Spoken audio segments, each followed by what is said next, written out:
നമസ്കാരം. Raf talk ഫുട്ബോളിലേക്ക് അവർക്കും സ്വാഗതം. സൂപ്പർ കോപ്പ ഡി എസ്പാനയുടെ ഫൈനൽ മത്സരം വളരെ ആകാംക്ഷയോടുകൂടി കാത്തിരിക്കുകയാണല്ലോ ഫുട്ബോൾ ലോകം.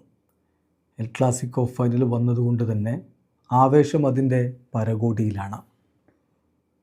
എങ്ങനെ കളി കാണാൻ പറ്റുമെന്നുള്ള നിരവധി ചോദ്യങ്ങളാണ് കഴിഞ്ഞ എൽ ക്ലാസിക്കോ വീഡിയോകളിൽ നമ്മുടെ കമൻറ്റ് ബോക്സിൽ കാണാൻ പറ്റുന്നത്.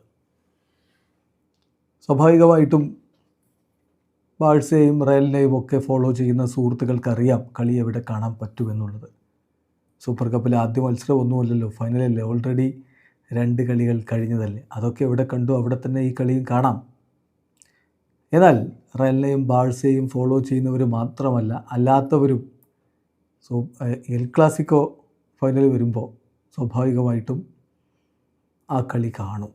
അപ്പോൾ അതുകൊണ്ട് തന്നെ ഇന്നിപ്പോൾ സൂപ്പർ കോപ്പ ഡി എസ്പാനയുടെ ഫൈനൽ സൂപ്പർ കോപ്പയിലെ തങ്ങളുടെ ആദ്യ മത്സരം എന്ന നിലയ്ക്ക് കാണുന്ന നിരവധി സുഹൃത്തുക്കളുണ്ടാവും. അവരോടാണ് നമ്മൾ ഈ വീഡിയോയിൽ സംവദിക്കുന്നത്.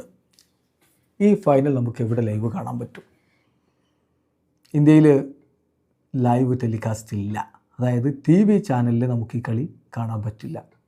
അതേസമയം ലൈവ് സ്ട്രീമിംഗ് ഉണ്ട്, കളി നമുക്ക് കാണാം. വലിയ തുകയൊന്നും അതിനില്ല, വളരെ ചെറിയ തുക കൊടുത്തുകൊണ്ട് നമുക്ക് മത്സരം കാണാൻ പറ്റും. ഫാൻ കോഡിൽ നമുക്ക് കളി കാണാൻ പറ്റും. ഫാൻ കോഡിൻ്റെ ആപ്പിലും ഫാൻ കോഡിൻ്റെ വെബ്സൈറ്റിലുമൊക്കെ കളി കാണുന്നതിന് വേണ്ടിയിട്ട് നമ്മൾ പാസ് എടുക്കേണ്ടതുണ്ട്. ചെറിയൊരു തുക 35 രൂപയാണ് ഇപ്പോൾ ഈ മത്സരം കാണാൻ വേണ്ടി നമ്മൾ പാസ് എടുക്കേണ്ടത്.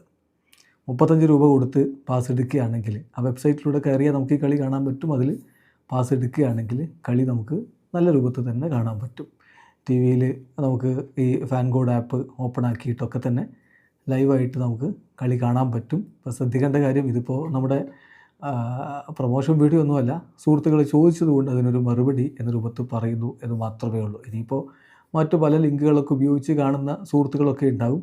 അതിപ്പോൾ നമ്മൾ അങ്ങനെ പറയേണ്ട കാര്യമില്ലല്ലോ, മിക്കവർക്കും അറിയാം എങ്ങനെയൊക്കെയാണ് കളി കാണേണ്ടത് എന്നുള്ളത്. അത് ലീഗലായിട്ടുള്ള സ്ട്രീമിംഗ് ആണോ എന്നുള്ള ചോദ്യമേ അതിൽ സംശയമുള്ളൂ. ഇതെന്തായാലും ഇന്ത്യയിൽ ഇവർക്കാണ് ഇതിൻ്റെ ലൈവ് സ്ട്രീമിംഗ് ചെയ്യാനുള്ള റൈറ്റ് ഉള്ളത്. അവർ ഫാൻ കോഡ് അത് കൃത്യമായിട്ട് ലൈവ് സ്ട്രീമിംഗ് നടത്തുന്നുണ്ട്. ഇന്ത്യക്ക് പുറത്തുള്ള സോഴ്സുകൾ പിന്നെ അത് നിങ്ങൾ നോക്കുക. നമുക്ക് ഇന്ത്യയിൽ അവൈലബിൾ ആയിട്ടുള്ള സോഴ്സാണ് ഈ പറഞ്ഞിട്ടുള്ളത്. എന്തായാലും ഇന്നത്തെ മത്സരം ആരും മിസ് ചെയ്യരുത്. വളരെ വലിയ ഒരു പോരാട്ടമാണ് നടക്കാൻ പോകുന്നത്. 2 ടീമുകൾ തമ്മിലുള്ള വൈരം അത് പുതിയതൊന്നുമല്ല, ചില വൈരികളാണ്. പക്ഷേ ഇപ്പോൾ ഈ വൈരം അതിൻ്റെ ഏറ്റവും ഉന്നതിയിൽ നിൽക്കുന്നൊരു സമയമാണ്. അങ്ങോട്ടും ഇങ്ങോട്ടും 2 ടീമിൻ്റെയും 2 ക്ലബ്ബുകളുടെയും പ്രസിഡൻറ്റുമാർ കഴിഞ്ഞ ആഴ്ചകളിലൊക്കെ നടത്തിയിട്ടുള്ള വാക്പോരുകൾ, പിന്നെ നെഗ്രൈര കേസ് 3 വർഷമായി, പക്ഷേ ഇപ്പോഴും അതങ്ങനെ സജീവമായിട്ട് തന്നെ നിൽക്കുകയാണ്. അതിൽ റയൽ മാഡ്രിഡ് നടത്തിയിട്ടുള്ള ഇടപെടലുകളും പ്രസ്താവനകളൊക്കെ നമ്മൾ കാണുന്നു. ബാഴ്സയെ അത് വല്ലാതെ ചൊടിപ്പിക്കുന്നുണ്ട്. അപ്പോൾ ബാഴ്സയുടെ പ്രസിഡൻറ്റിൻ്റെ മറുപടി വേറെ ഇങ്ങോട്ട് വരുന്നു. ഇന്നലെയും ബാഴ്സ പ്രസിഡൻറ്റ് പറഞ്ഞു ഞങ്ങളും റയലും തമ്മിലുള്ള ബന്ധം വളരെയധികം വഷളായിട്ടുണ്ട് എന്നുള്ളത്. ഏതായാലും ഇത്തരം ഒരു സാഹചര്യത്തിൽ കളിക്കളത്തിൽ നിൽക്കുമ്പോൾ നല്ലൊരു തീ പറക്കുന്ന പോരാട്ടം നമുക്ക് പ്രതീക്ഷിക്കാം. സമയം മറക്കണ്ട, രാത്രി ഇന്ത്യൻ സമയം 12:30 സൗദി അറേബ്യയിലെ കിങ് അബ്ദുള്ള സ്പോർട്സ് സിറ്റി സ്റ്റേഡിയത്തിലാണ്, ജിദ്ദയിലെ സ്റ്റേഡിയത്തിലാണ് ഈ ഒരു കളി നടക്കുന്നത്. വീഡിയോ അവസാനിക്കുന്നു. ഫുട്ബോൾ ലോകത്ത് കൂടുതൽ വിശേഷങ്ങളുമായി റാഫ് ടോക്സ് വീണ്ടും എത്താം.